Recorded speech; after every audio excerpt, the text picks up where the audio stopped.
बांग्लादेश की हरकतों को देखते हुए भारत ने एक ऐसा कदम उठाया है कि बांग्लादेश खुद ही अपने शिकंजे में फंस चुका है और फाइनली मोहम्मद यूनुस अब भारत के आगे झुकते हुए नजर आ रहे हैं। जैसे जैसे बांग्लादेश की नई सरकार अपना काम संभाल रही है, वैसे वैसे भारत के खिलाफ कुछ नए कदम उठाए जा रहे हैं। इनफैक्ट भारत को दुश्मन बता के धमकी तक दे दी गई है, वो भी तब जब बांग्लादेश भारत के सामने कहीं नहीं टिकता। लेकिन जैसे जैसे बांग्लादेश कंगाली की तरफ बढ़ रहा है, वैसे वैसे बांग्लादेश के पास भारत के सामने घुटने टेकने के अलावा कोई भी रास्ता नहीं बचा है, जिसकी वजह से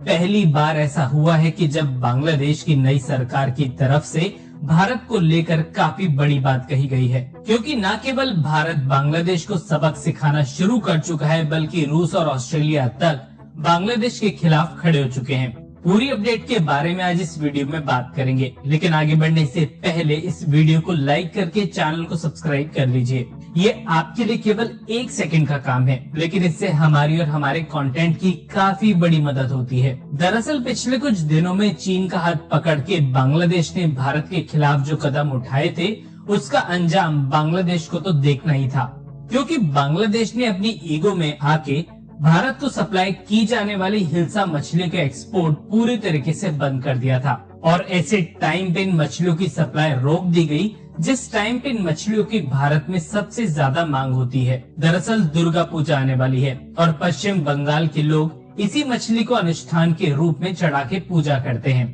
और दुर्गा पूजा के बाद खिचड़ी के साथ हिल्सा मछली को खाना बेहद ही पसंद करते हैं और इसी वजह से दुर्गा पूजा के आते ही इस मछली की डिमांड कई गुना बढ़ जाती है। लेकिन बांग्लादेश की सप्लाई रोकने की वजह से पश्चिम बंगाल में ऐसा होता हुआ नहीं देखा जा सकता, क्योंकि हिल्सा मछली मुख्यतः बांग्लादेश में मिलती है और भारत में इसकी एक लिमिटेड सप्लाई है, इसलिए डिमांड की एक बड़ी मात्रा बांग्लादेश से पूरी की जाती है। लेकिन शेख हसीना की सरकार गिरते ही बांग्लादेश की नई सरकार ने भारत को हिल्सा मछली का एक्सपोर्ट पूरी तरीके से बंद कर दिया है और न केवल सप्लाई बंद की, बल्कि स्पेशली भारत के लिए हिल्सा मछली के एक्सपोर्ट पे पूरी तरह से बैन लगा दिया गया है और बांग्लादेश की तरफ से लिया गया ये फैसला भारत को बिल्कुल भी हजम नहीं हो रहा। देखा जाए तो बांग्लादेश एक तरह से ब्लैकमेल करके भारत पे दबाव बनाना चाहता है, जिससे भारत तीस्ता नदी के समझौते को जल्द से जल्द पूरा करे,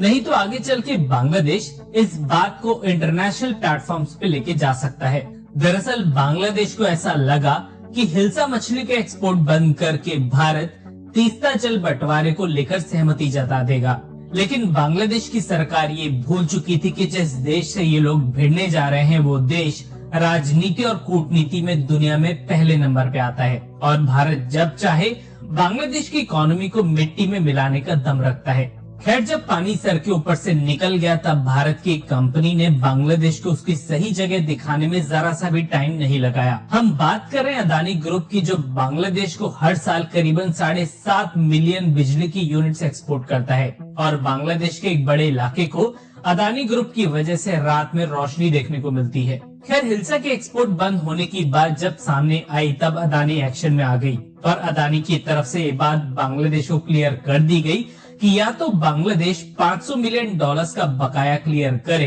या फिर अदानी बांग्लादेश को बिजली की सप्लाई रोक देगी। भारत की इसी चेतावनी की वजह से बांग्लादेश को काफी बड़ा सदमा लगा है। इसके अलावा रूस और ऑस्ट्रेलिया ने जब देखा कि बांग्लादेश भारत को लेकर एक अड़ियल रवैया अपना रहा है, तो इन दोनों देशों ने भी बांग्लादेश के सामने अपने पासे फेंक दिए और बांग्लादेश के साथ अब जो हुआ है उसकी वजह से बांग्लादेश कंगाली की तरफ और तेजी से जा सकता है। रूस ने भारत के साथ अपनी दोस्ती निभाई और रूस ने बांग्लादेश से 63 करोड़ यानी कि $630 मिलियन का लोन इंटरेस्ट वापस देने को कहा है। शेख हसीना के शासन काल में रूस ने बांग्लादेश में स्थित रूपपुर में एक न्यूक्लियर पावर प्लांट का कंस्ट्रक्शन किया था और इसके लिए रूस की तरफ से बांग्लादेश को $12.5 बिलियन का लोन दिया गया था, जिसपे $630 मिलियन का इंटरेस्ट बांग्लादेश को देना था। लेकिन अभी तक बांग्लादेश की तरफ से ये लोन इंटरेस्ट नहीं चुकाया गया है। इसको लेकर रूस ने चेतावनी बांग्लादेश को दे दी है कि अगर बांग्लादेश इस इंटरेस्ट को नहीं चुका पाता तो रूस इस इंटरेस्ट के ऊपर एक हेवी पेनल्टी बांग्लादेश के ऊपर लगा सकता है।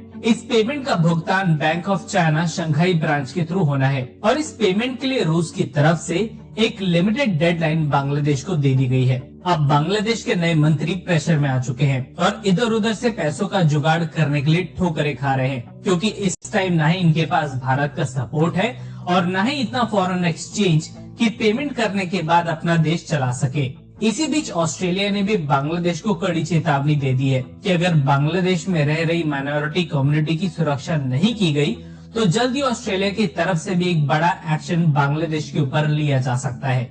और इसका सीधा असर बांग्लादेश में ऑस्ट्रेलिया से इंपोर्ट होने वाले कोयले की सप्लाई पे पड़ेगा। अगर ऑस्ट्रेलिया ने कोयले की सप्लाई रोकी तो बांग्लादेश में पावर प्लांट्स के ऑपरेशंस पूरी तरीके से बंद हो सकते हैं। नतीजतन बांग्लादेश की टेक्सटाइल इंडस्ट्री को कई बिलियन डॉलर्स का नुकसान हर दिन पहुंच सकता है।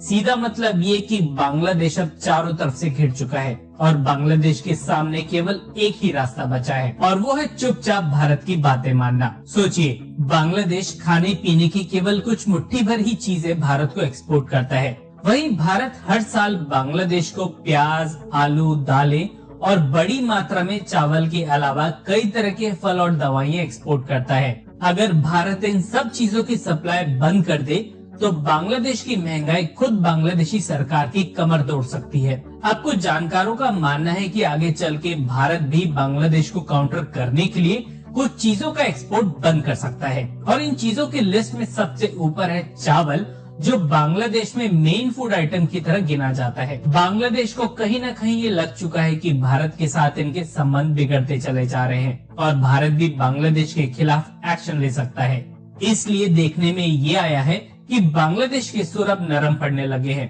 क्योंकि बांग्लादेशी लीडर्स इस बात को जानते हैं कि भारत ऐसे टाइम पे भी बांग्लादेश को सपोर्ट दे रहा है जब पूरा बांग्लादेश भारत के खिलाफ खड़ा हुआ है और कंगाली के दौर में इनके पास भारत का बकाया चुकाने के भी पैसे नहीं है। इनफैक्ट IMF और वर्ल्ड बैंक की तरफ से भी मॉनेटरी हेल्प मिलने में बांग्लादेश को दिक्कतें आने लगी हैं और इन सब के बीच बांग्लादेश के लीडर्स अब भारत के सामने नरम पड़ते हुए नजर आ रहे हैं और तीस्ता नदी का समझौता कहीं ना कहीं अब बांग्लादेश के लिए बैकफुट पे आ चुका है। आपको क्या लगता है कि अगर भारत बांग्लादेश का हाथ छोड़ दे तो आगे चल के बांग्लादेश के साथ क्या हो सकता है? कमेंट सेक्शन में जरूर बताइएगा। ऐसी वीडियोस के रिसर्च में हमें काफी ज्यादा मेहनत लगती है, इसलिए अपना सपोर्ट दिखाने के लिए वीडियो को लाइक करके शेयर करना बिल्कुल भी मत भूलिएगा। धन्यवाद।